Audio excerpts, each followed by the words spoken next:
तुम्हाला त्यांच्या काय आठवणी आहेत तुमच्यासाठी?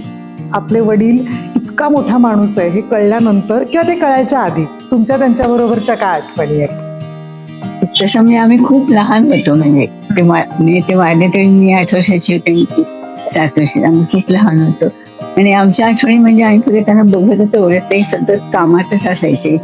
त्याच्यामुळे आमच्या त्यांचा जास्त संपर्क असा येतच नव्हता. आम्ही शाळेत वगैरे जाणाऱ्या मुली असं, ते आपल्या कामातच असायचे, सतत नेहमीच कामच करत असायचे. त्याच्यामुळे आमच्या खूप हे पण होतं, ते अबोलजरा होते, जास्त गप्पा मारायचे असं काही नाही. पण संध्याकाळच्या वेळी मात्र आमच्यावर जरासे बसायचे ते खेळ. आमच्याकडे छोटा कुत्रा होता, त्या कुत्र्याला बसायला शिकवायचं कुठं काय, असं ते संध्याकाळचा वेळ घालवायचे. नमस्कार. माया सिंधू प्रस्तुत धाग्यातली गोष्ट, जिथे परंपरा, सौंदर्य आणि आठवणी यांचा सुंदर संगम आपल्याला पाहायला मिळतो. मी भार्गवी चिरमुले या पॉडकास्टमध्ये तुम्हा सगळ्यांचं मनापासून स्वागत करते. इथे आयुष्यातल्या हळव्या कोपऱ्यांना आपण स्पर्श करतो, आपल्या त्या आठवणी जाग्या करतो ज्या एखाद्या साडी मागे अगदी अलगदपणे दडलेल्या असतात. हे पॉडकास्ट सादर करत आहे माया सिंधू, जिथे परंपरा आणि आधुनिकता याचा एक मिलाप पाहायला मिळतो. या पॉडकास्टच्या माध्यमातून आपण वेगवेगळ्या क्षेत्रातल्या स्त्रियांना भेटणार आहोत, ज्यांनी आपल्या आयुष्यात आपल्याला अनेक वेळेला प्रेरणा दिली, ज्यांच्याकडनं आपण खूप काही शिकलोय आणि त्यांची ती माहिती, त्यांचं ते ज्ञान आणि त्यांच्या साडीबद्दलच्या आठवणी पुढच्या पिढीला कळणं फार गरजेचं आहे. अशाच आहेत आपल्या आजच्या पाहुण्या. भेटूया आजच्या आपल्या पाहुण्यांना. Shrimati Vijayamala Baburao Painter, hand embroidery master, GD art, Kalaniketan महाविद्यालय Kolhapur, art master, sir JJ school of art Mumbai, सुप्रसिद्ध चित्रपट दिग्दर्शक, चित्रकार आणि आधुनिक भारतीय चित्रपट सृष्टीचे शिल्पकार मानले जाणारे कलामहर्षी बाबूराव पेंटर यांच्या कुटुंबातील वारसा लाभलेल्या विजयमालाताईंनी कलेची परंपरा आपल्या अनोख्या भरतकाम आणि हस्तकलेच्या माध्यमातून पुढे नेली आहे. भरतकामाच्या प्रत्येक टाक्यात सौंदर्य, संयम आणि सर्जनशीलतेची कहाणी विणणाऱ्या विजयमालाताईंनी या कामात विशेष प्रावीण्य मिळवले आहे. भारतामधील सुप्रसिद्ध मोदी थ्रेड कंपनी तसेच अँकर थ्रेड कंपनी यांनी आयोजित केलेल्या राष्ट्रीय स्तरावरील अनेक स्पर्धांमध्ये त्यांनी प्रत्येक वेळी प्रथम क्रमांक पटकावून उल्लेखनीय यश संपादन केले असून मोती, धागे आणि रंगाच्या माध्यमातून आपल्या कलेचा ठसा देशभर उमटवला आहे. विविध प्रदर्शनांमधून, कलाकृतींमधून आणि आपल्या अथक परिश्रमातून त्यांनी असंख्य महिलांना प्रेरणा दिली आहे. आजच्या आपल्या पाहुण्या ज्या आहेत त्यांच्याबद्दल बोलण्यापेक्षा आज तुम्ही आम्हाला बघू शकताय. कशामुळे? कारण तुम्ही आम्हाला कॅमेऱ्यात न बघता. हा कॅमेरा ज्यांनी भारतीय माणसांनी बनवला आणि चित्रपट क्षेत्रामध्ये किंवा या सृष्टीमध्ये एक वेगळी क्रांती आणली, अशा कलामहर्षी बाबूराव पेंटर यांची कन्या विजयमालाताई. नमस्कार. नमस्कार. खूप भरून येतंय. अशा एका चित्रपट सृष्टीचा भाग मी आहे जिथे मी आता काम करते, पण ज्यांच्यामुळे आम्ही या क्षेत्रात आहोत, ज्यांच्यामुळे आम्ही दिसतो लोकांना, असा कॅमेरा आणि असं चित्र आणि स्कल्पचर ज्या माणसाने तयार केलं त्या माणसाच्या घरात मी बसले, मलाच खरं वाटत नाहीये. विजयमालाताई, मला पहिला प्रश्न विचारायचा आहे की आपण बाबूराव पेंटर असं म्हणतो, कलामहर्षी बाबूराव पेंटर. पेंटर हे आडनाव आहे? कारण पुढच्या पिढीसाठी हे फार महत्वाचं आहे. पेंटर हे आडनाव नाहीये, ते पेंटिंग करायचे, पडदे त्यावेळी रंगवायचे नाटकांची वगैरे, त्याच्यामुळे लोकांनी त्यांना पेंटर असं हे संबोधन करायला सुरुवात केली आणि मग ते पेंटरच आणि त्यांचे आडनाव असं. आता आपण त्यांच्या स्टुडिओमध्ये बसलोय, तिथे आपण त्यांचं पेंटिंग पाहिलं, त्यांच्या सगळ्या वेगवेगळ्या गोष्टी त्यांनी निर्माण केल्या. एक चित्रकारासाठी काय सोप्या असू शकतात त्या, जे आपण त्यांचं ही साईल पाहिलं, टेबल पाहिलं, ते सगळं पाहिलं. तुम्हाला त्यांच्या काय आठवणी आहेत तुमच्यासाठी? आपले वडील इतका मोठा माणूस आहे हे कळल्यानंतर किंवा ते कळायच्या आधी तुमच्या त्यांच्याबरोबरच्या काय आठवणी आहेत? तसं आम्ही खूप लहान होतो, म्हणजे ते वाढले तरी मी 8 वर्षाची होते, 7 वर्षाची. आम्ही खूप लहान होतो आणि आमच्या आठवणी म्हणजे आम्ही कधी त्यांना बघत होतो ओळख, ते सतत कामातच असायचे. त्याच्यामुळे आमच्या आणि त्यांचा जास्त संपर्क असा येतच नव्हता. आम्ही शाळेत वगैरे जाणाऱ्या मुली असं, आणि ते आपल्या कामातच असायचे, सतत नेहमीच कामच करत असायचे. त्याच्यामुळे आणि खूप हे पण होतं, ते अबोलजरा होते, जास्त गप्पा मारायचे वगैरे असं त्याने. पण संध्याकाळच्या वेळी मात्र आमच्यावर जरासे बसायचे ते खेळ. आमच्याकडे छोटा कुत्रा होता, त्या कुत्र्याला बसायला शिकवायचं कुठं काय, असं ते संध्याकाळचा वेळ घालवायचे. त्यांच्याकडे पाहिल्यानंतर असं वाटतं की त्यांच्यावर थोडा बंगाली साहित्याचा किंवा रवींद्रनाथ टागोरांचा किंवा असं त्यांच्यावर काही प्रभाव होता, कारण तुम्ही सगळ्या बहिणींची नावं पण वेगवेगळी आहेत आणि सगळी जी बंगाली साहित्यातनं आलेली नावं आहेत त्या नायिका आहेत त्यातल्या, त्याच्याविषयी काय सांगाल? तर तेच आम्हाला पण कळत नाही की आमच्यातल्या सगळ्यांची नावं बेंगॉली कशी कुणी चौधरी काय ते पण आम्हाला माहिती नाही काय.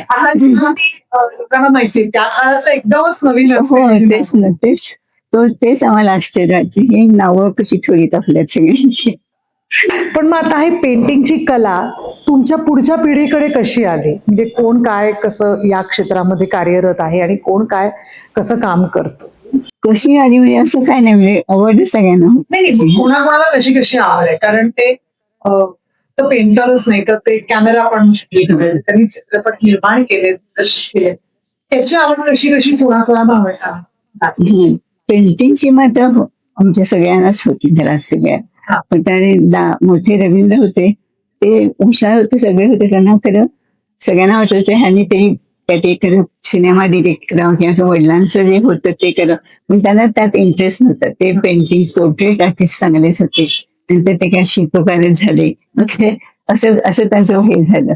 पण असं वडिलांच्यातलं काय सगळं ते आलं नाही, पण ते वडिलांसारखे मशीन दुरुस्त करायचं किंवा काय असं ते रवींद्रांच्या अंगात ते मात्र होतं वडिलांचं सगळं.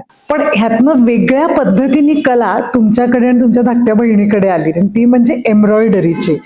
ही कला तुम्हाला कसं कळलं की तुम्हाला ह्यात आवड आहे किंवा ही कला शिकावी असं कधी वाटलं? ज्या मोठ्या बहिणी होत्या ना, त्याच्या नंबर 2च्या मधल्या, तिला भरतवाची भयंकर आवडत. म्हणजे ती अशा टेबल क्लॉथ किंवा काय मिळायचे सगळ्या ह्याच्यावरती करत असायची. ते आम्ही नेहमी बघत असायचं. त्याच्यामुळे एखाद्या वेळेस आम्हाला तो आवडला असेल. ती पानं फुलं आणि इतकी सुंदर करायची, मिक्सिंग सुद्धा त्यावेळी ती करत होती. तिला जास्त आवड होती. त्यानंतर माझ्या मोठ्या बहिणीला पण आवड होती. ते कोणती होते बाई, त्यांच्याकडे शिकायला जायची. त्यांची टाक्याची पद्धत पण वेगळी होती. मागून आणि पुढून दोन्ही कोण सारखं दिसायचं ते. पण मग तिने ते कंटिन्यू केलंच नाही. आणि मग नंतर आम्हाला सगळ्यांना, माझ्या मोठ्या बहिणीला पण आवड आणि आम्हाला पण अशीच होती. खेळायचं शाळेतलं पण, शाळेत पण शिवणाचा क्लास असायचा. तर तिथे पण त्या बाईने आम्हाला सांगायचं कारण तुम्ही हे करा, हे तुम्हाला येईल वगैरे. त्याच्यामुळे आम्हाला ते आवडच निर्माण झाली मला. पण मग आम्ही आता जे तुमचं सगळं इथे पाहिलं हे मागचं मला सांगायला आवडेल, आम्ही नंतर तुम्हाला दाखवूच की ही सगळी जी चित्र आहेत ती चित्र नाही आहेत, ते सगळं भरतकाम आहे, त्याच्यात स्टिचिंग आहे. म्हणजे इतकं मायन्यूट डिटेलिंग आहे. चेहरा, एक्सप्रेशन, केसाचं टेक्स्चर, स्किनचं जसं बदलत जातं, इथला रंग वेगळा असतो, इथला रंग वेगळा असतो, हे सगळं मी पाहिलंय. त्याच्यानंतर पेंटिंग वाटावं, लँडस्केप वाटावी असं सगळं एम्ब्रॉयडरी केलंय. मग तुम्ही हे वेगवेगळ्या स्पर्धांना पाठवायचं, ते नक्की काय असतं? कसल्या स्पर्धा असतात त्या असायच्या म्हणजे पूर्वी? ते ऑल ओव्हर रेशीम मधुरा फोर्स नावाची पूर्वी अँकर होती, नंतर तिथे मधुरा फोर्स झालं नाव. तर त्यांचं घर त्यांना रेशीम खपवायचं असायचं. मग ते खपवण्यासाठी ते स्पर्धा ठेवत होते. तर मग त्यात ते कॅटेगरीज करायचे, पोर्ट्रेटचे वेगळे, लँडस्केपची वेगळी, जनावरांचे वेगळे, असे ते करायचे. आणि मग त्यात ते त्यांना भरपूर बक्षीस पण ठेवत होते. त्याच्यामुळे आम्हाला पण आपण पण बघूया करून, म्हणून मग आम्ही त्यात भाग घेत राहिलो. आणि ते सतत 2 वर्षांनी त्यांचं ते असायचं आणि त्यांचं रेशीम मात्र विकत घ्यायला लागायचं. त्यांच्या पर्टिक्युलर ब्रँडचं. हे पण पाठवायला लागायचे, त्यांचंच पाठवलं ह्यासाठी. मग हे असं आम्हाला ती सवय झाली, ते दर 2 वर्षांनी ते असायचं. म्हणजे मग ते 1970 साली पहिल्यांदा त्यांनी ते केलं, तेव्हापासून आम्ही करत होतो. किती बक्षिस मिळालेत मग? मला 8 वेळा फर्स्ट प्राइज मिळत.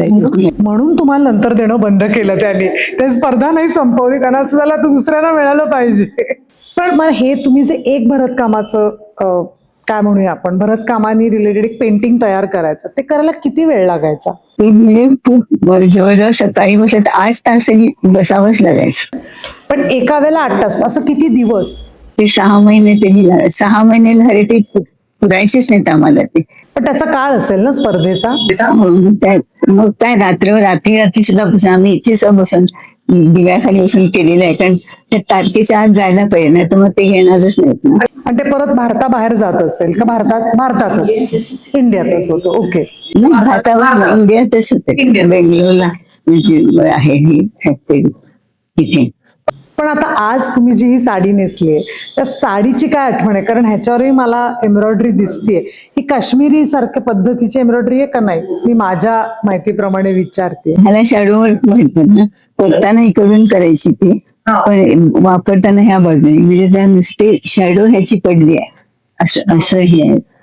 मग तुम्ही स्वतः एम्ब्रॉयडरी केली, ह्याला किती वेळ लागला? ह्याला पण लागली पुष्कळ महिने, ती सारखी पण बसत नव्हती मी, स्वतःचीच असल्यामुळे आरामात. पण तुम्ही खूप साड्या हँड पेंटेड पण केल्यात, ते कशी आवड निर्माण झाली मग? कारण तुम्ही तोपर्यंत भरतकाम करत होता. ती आवड कशी झाली माहिती, त्या मिलिंग कंपनीने ना त्यांची काढली होती क्लॉथ करायचं पेंटिंग म्हणून, पेंटिंग.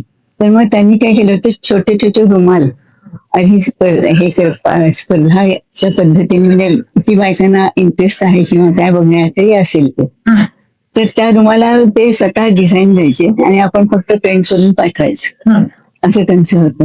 मग आम्ही तसं बघूया म्हटलं करून तरी काय, म्हणजे त्याला पण 500-300 अशी फर्स्ट प्राइजेसची. आणि काय मग मला तर प्रत्येक वेळी मिळत होती 500 रुपये वगैरे अशी. त्यावेळी पण तसंच झालं. मग नंतर मग काय झालं आपल्याला, म्हणजे त्यांना खूप आवडली तर रंगी दांडी. म्हणजे माझे कशी होते, पातळ रंग लावायचे मी ज्यासाठी, म्हणजे मी ह्याला ऑर्गंडी साडी खूप म्हणजे पेंटिंगला छान असायची. त्या मला विचारायचं पण तुम्हाला कुठली साडी, म्हणजे त्यानंतर पाठवायला लागलं साड्या माझ्याकडे पेंट करायला. तर मग त्या म्हणजे तुम्ही पातळ कशी कलर एवढे लावताय, मग ती ठीक असायची, पसरायची त्यांची कलर. तर माझी कशी होत नव्हते, तर मला काय कल्पना नाही तेव्हा ते पातळ छान दिसतंय म्हणून मी तशी करत होते. मग ते त्यांना खूप आवडलेलं. आणि मग ते माझ्या त्यांचे एक्झिबिशन, म्हणजे ऍडव्हर्टायझिंग साठी ते एक्झिबिशन करत होते ना गावोगावी, तशी मग त्या करून खूप पाठवायच्या मग माझ्याकडे साड्या. मग त्यावेळी मला विचारायचे तुम्हाला कुठलं पोत पाठवू, मग कशावर तुम्हाला जास्त हे होतं, मग मी सांगायचे ऑर्गंडी पाठवा. नंतर ह्या मिळेलच साड्या ऑर्गंडीच्या. म्हणजे ते कॅलिको एक कंपनी होती, ती जवळजवळ 80 करायची. तर मग ते राहिलं. मग काय, आणि मग सगळ्या बायकांना पण कोल्हापूरला माहिती मी पेंटिंग करते, मग तसं सुरू झालं, साड्याच पेंटिंग करत बसले. आतापर्यंत तुमच्या आठवणीत तुम्ही किती साड्या पेंट केल्या? पुष्कळ केल्या, म्हणजे मला स्वतःला कल्पना नाही. आणि किती वर्षापासून मी करत होते, मी ते पण माझ्या लक्षात नाही. तर आमच्या एका संस्था होती, त्यांचं प्रदर्शन होतं, तिथे पण मी साड्या पेंट करून ठेवत होते. असं म्हणजे तिथे एक बाई म्हणजे रंग टिकतात का हो असं म्हणलं. तर दुसऱ्या एक बाई होत्या, त्या म्हटलं 20 वर्षापूर्वी मी ह्यांच्याकडून साडी करून घेतली, त्या अजून तशीच. त्यांचे कलर्स किती चांगले आहेत तुला सांगायचं. 20 वर्षापूर्वी किती साड्या पेंट केल्या? स्वतःसाठी केली का नाही? नाहीच केली. काय माहिती नाही. तर माझ्या मैत्रिणीचा भाऊ म्हणायचा सगळ्यांना पेंट करून देता आणि तुम्ही काय पेंट केलेलं नाही. पण तुमच्या दृष्टीने आता पुढची पिढी साड्यांकडे खूप वेगळ्या दृष्टिकोनातनं बघते. तुम्ही एक पिढी पाहिली आहे ज्यांनी साडीकडे रोजचं वस्त्र म्हणून आहे, मग एक मधली पिढी जी पंजाबी ड्रेस आणि साडीमध्ये आली, आणि आता पुढची पिढी अगदीच तरुण आहे. तुमच्या दृष्टीने साडी म्हणजे काय? मला साडी फार आवडते. म्हणजे बायकांना त्या साडीत जो हे दिसत डिग्निटी म्हणा किंवा त्यांचं व्यक्तिमत्व इतकं त्या साडीत जितकं छान दिसत बाकीच्या कुठल्याही ह्याच्यात दिसत नाहीये. म्हणून मला ती साडी, छान साडी हा ड्रेस मला जास्त आवडतो. पण तुम्ही अजूनही साडी नेसता? हो. आम्ही या पॉडकास्टच्या निमित्ताने अशा अनेक प्रत्येक पिढीतल्या एकेका व्यक्तीला भेटलोय, स्त्री व्यक्तिरेखांना भेटलोय, आणि सगळ्यांचं असं म्हणणं आहे की साडी म्हणजे 100% एलिगन्स. साडी म्हटल्यानंतर बाईला मिळणारा मान हा आपल्या देशामध्ये तरी साडीत आहे आणि बाहेरच्या देशात सुद्धा जेव्हा त्या साड्या नेसून जातात तेव्हा त्यांचं प्रचंड कौतुक होतं. तुम्हाला याही वयात साडी नेसावीशी वाटते आणि याही वयात माझी अशी इच्छा आहे की एक साडी पेंट करा स्वतःसाठी. हळूहळू करा, पण करा, नक्की पेंट करा आणि ती केलीत की आम्हाला नक्कीच दाखवायला या. पण तुम्ही इथे आलात आणि आमच्याशी एवढ्या गप्पा मारल्यात आणि नेटानी एम्ब्रॉयडरी विषयी सांगितलं. तसे शॅडो एम्ब्रॉयडरी आहे आणि ती तुमच्या अनेक एम्ब्रॉयडरीची आम्ही चित्र पाहिलीत. ही सगळी आम्ही प्रेक्षकांना दाखवूच, पण आमच्याकडनं अर्थात माया सिंधूकडनं तुम्हाला एक छोटीशी घेईल. थँक्यू.